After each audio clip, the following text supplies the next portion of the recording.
100-day, 10 minutes a day taco challenge, day 11. Today is meant to be a double pivot, like moving away from a single pivot.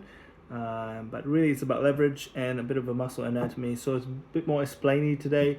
I'm sorry about that, but also giving you cool stuff to explain.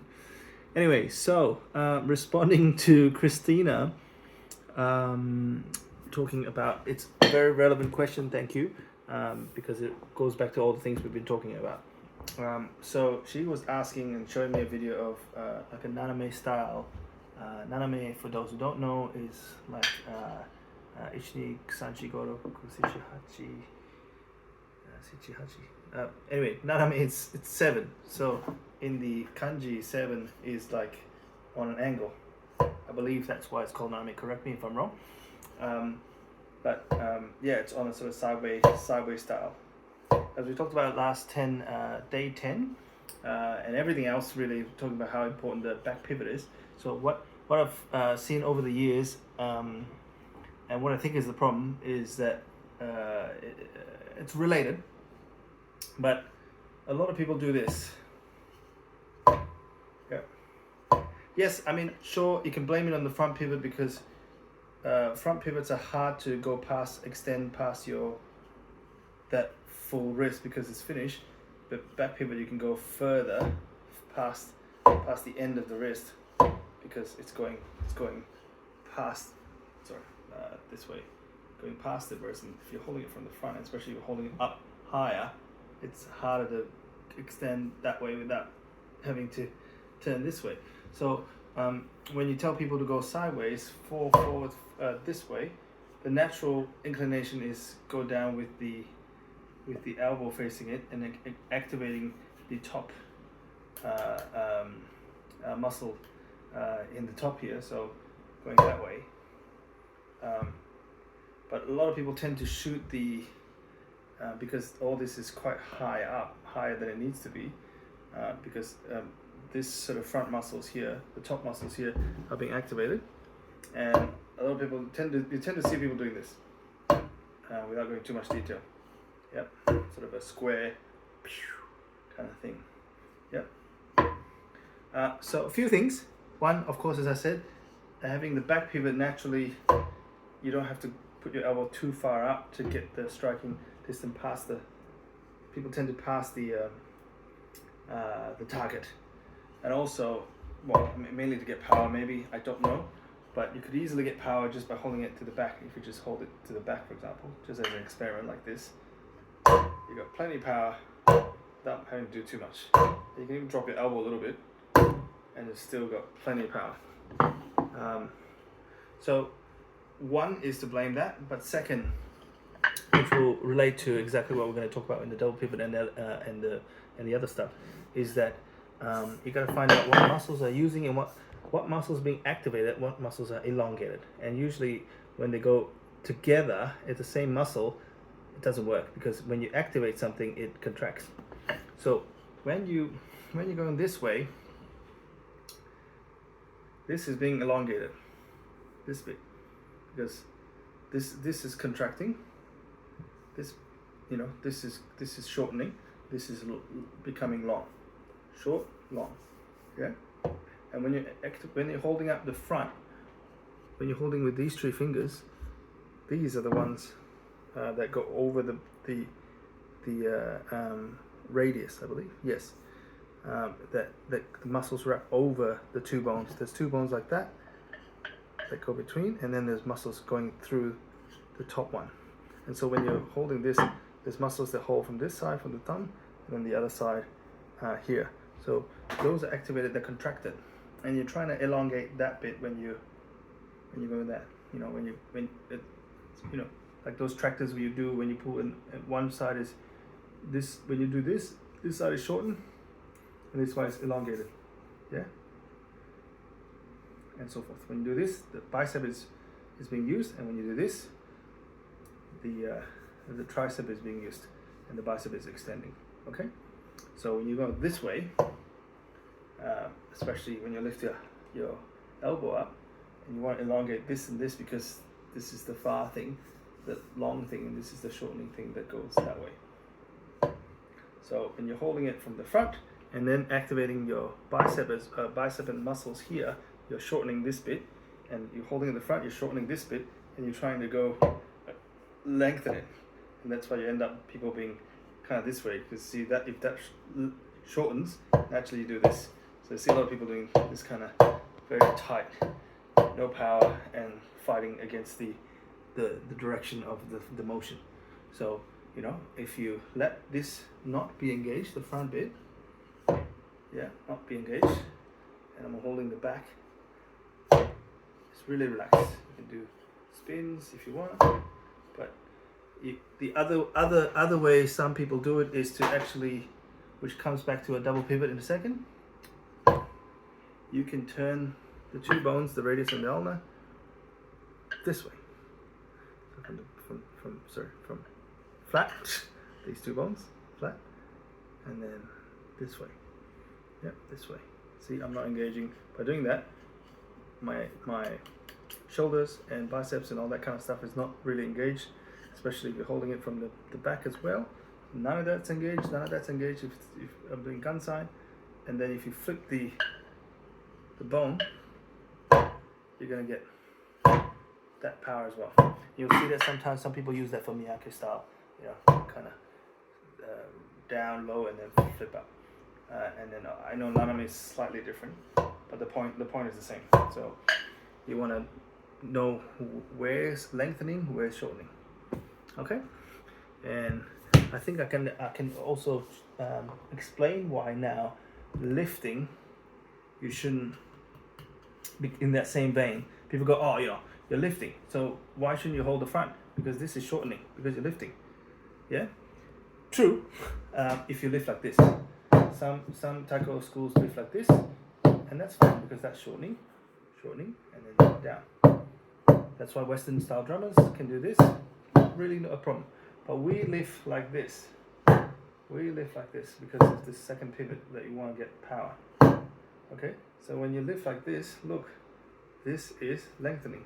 This is lengthening. So if you grab the front and hold it tight, these two are engaged, they're tight. They don't want to do this. This is the opposite of what it wants to do. So you're fighting it. So when you're lifting, this is lengthening. Look at that. You're lifting from the back, rotator muscle, whatever it's called, and then the front is, especially going forward, is lengthening. And you get to the top, you can see, yeah, okay, that's shortening at the top there for half a second, and you're coming down. So really, there's like maybe a shortening for half a second. Okay.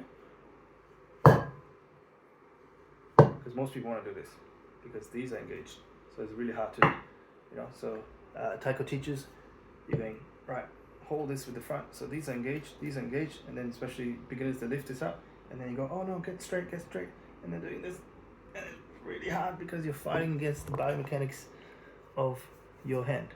Okay, so that's 6 minutes. Jesus, that's 8 minutes. Right. So with the same thing with the double pivot. This is going to be an explaining video. There's going to be not much playing. That's fine. Maybe this is how I catch up with the second one day that I missed. So when you lift up and down, oh shit. When you lift up and down, there's two bones here. Sorry, this is a terrible anatomy lesson. And then there's all this bunch of 5 bones in here, just in that connector bit, and then your digits. And there's lots of other shit going on. So when you go up and down, if you look, when you go straight up and down, just straight up and down, you can see these things are there's 2 muscles here. I don't know exactly what's happening, but if you're going straight up and down, if you touch those 2 bones and not make them turn, just go straight up and down, there's a lot of shit going on in these area. Okay, so most people don't literally play exactly up and down. That's because try it yourself. It's really taxing and up and down straight, like literal straight up and down. It's really taxing. So what people naturally do is that they turn a little bit. They turn a little bit, because that's more natural. Just try it yourself. Yeah, when you go like that, it turns a touch because you're turning that ulnar and radius bone. You can touch those 2 bones, And when you like a bit more relaxed, a bit more natural, if you just give a beginner a stick, they'll naturally go a little bit turn, and you'll feel that turning of the ulna and radius. Okay, so that's this.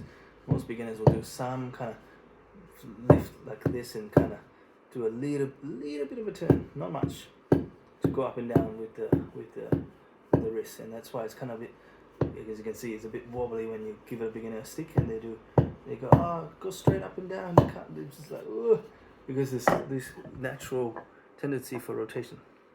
Okay, so and most drummers, so in my mind, you're turning a rotational energy, a little bit of a rotational energy to an up and down motion. This is gonna be a long video.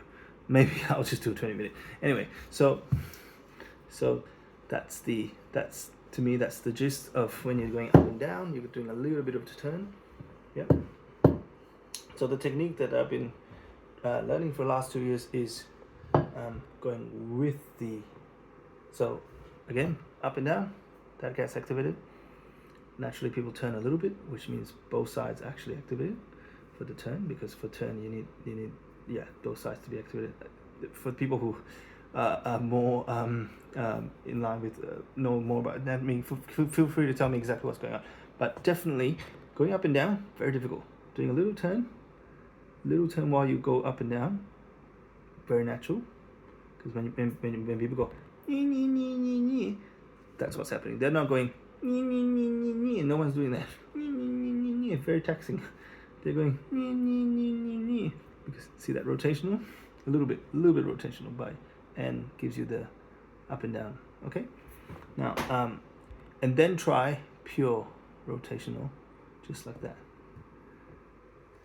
Look at those muscles there. They are very much not activated. Yeah, not activated at all. Or not. You can touch it. It's activated a little bit, but very little. It's mainly this side. On this side, that's sort of being turned. Yeah. So look at those muscles again. That. See how much that's working. Doing that natural one, which is, you can still see that's working. But if I'm doing that, so little is working. Yeah.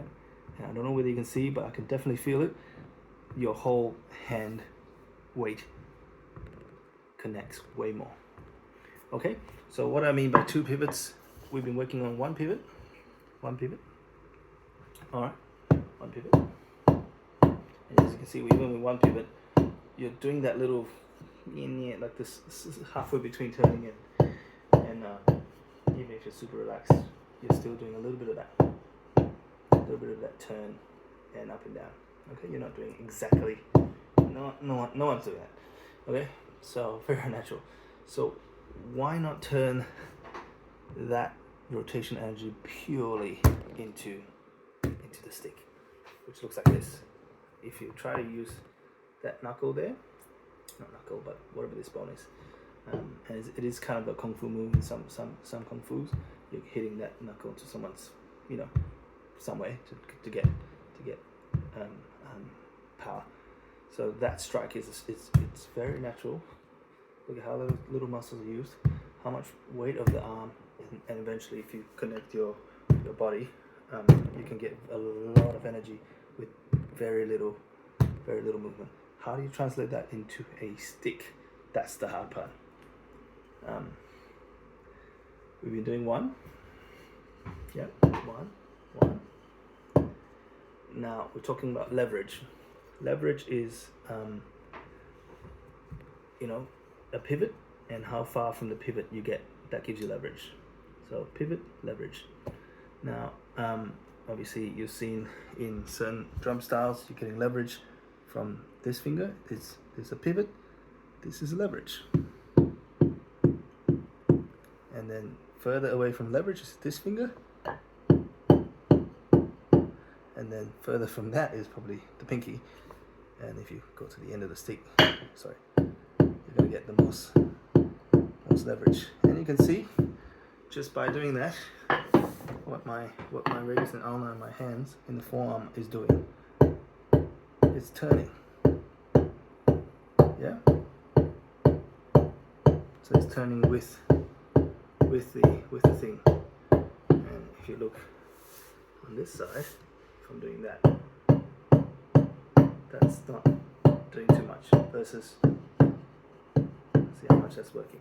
Okay, so I guess, I don't know, my innovation or not, I don't know whether anyone does this, but to me, that and that is not the furthest pivot to leverage. The furthest pivot to leverage is actually in here, on there to there. That's the furthest pivot to leverage. There, can you see? In there and there. That's the ultimate leverage.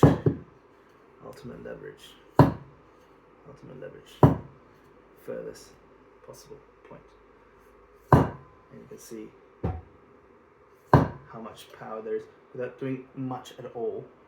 I'm doing that bone, hitting that kind of feeling, or you could use those two knuckles. That's how I was taught. I was taught to hit those knuckles when you imagine that's the floor.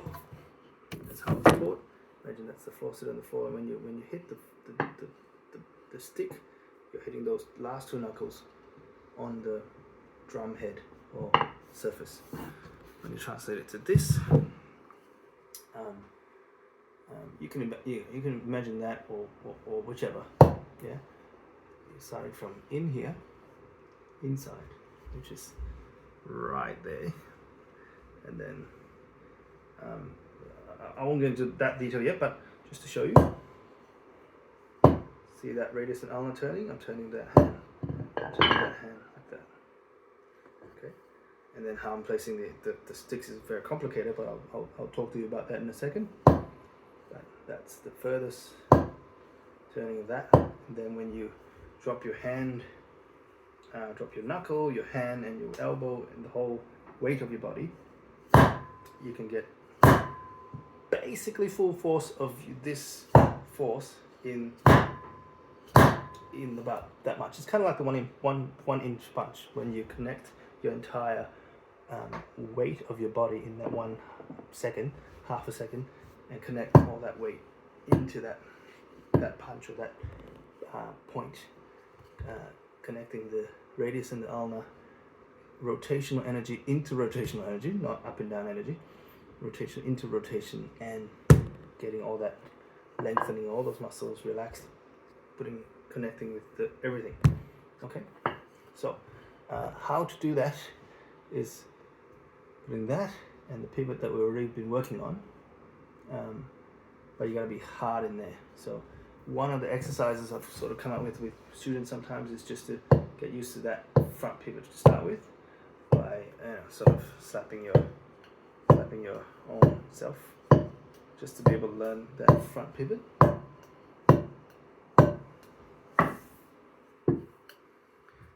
Like that. The crucial thing is when we do the front pivot, we want this to be straight, not curved, because again, once you're curved, what's activated? This. You can't do this without contracting the muscles, inward shortening, and doing that. Yeah. So if you're doing that and then throwing, that and then throwing, that is activated. Okay. I just want rotational. See that how clean that is? This is just a way of exercise. Boom. Straight. See that? Straight, nothing, neutral. Non-activated, non-activated. Boom. Boom.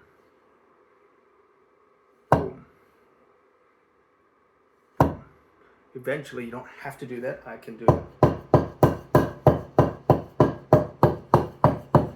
It's happening the same way. You can see that's going from there to there, there to there. And then I'm rotating this bit. And then you can see I'm activating there, and the tricep to lengthen and go down, because I'm shortening that bit. So first you got to learn this rotation, this rotation. Start with that, nice and flat. In there, there, turn. if you want to be more stupid, you start with, you know, this way, just to learn how to do turning, and then maybe just the front, just those two, so the front pivot. So learning the front pivot,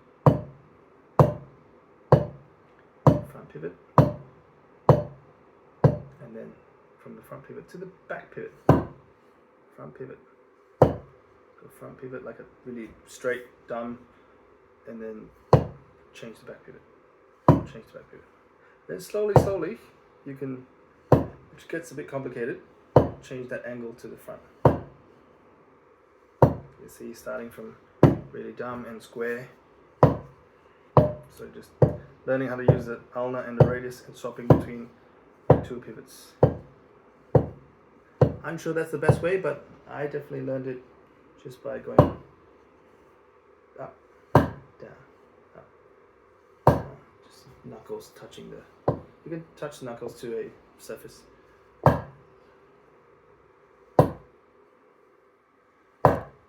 But that's the crux of it. So start inside, outside. Oh, sorry. First pivot, second pivot. Boom. Okay, thanks for the patience.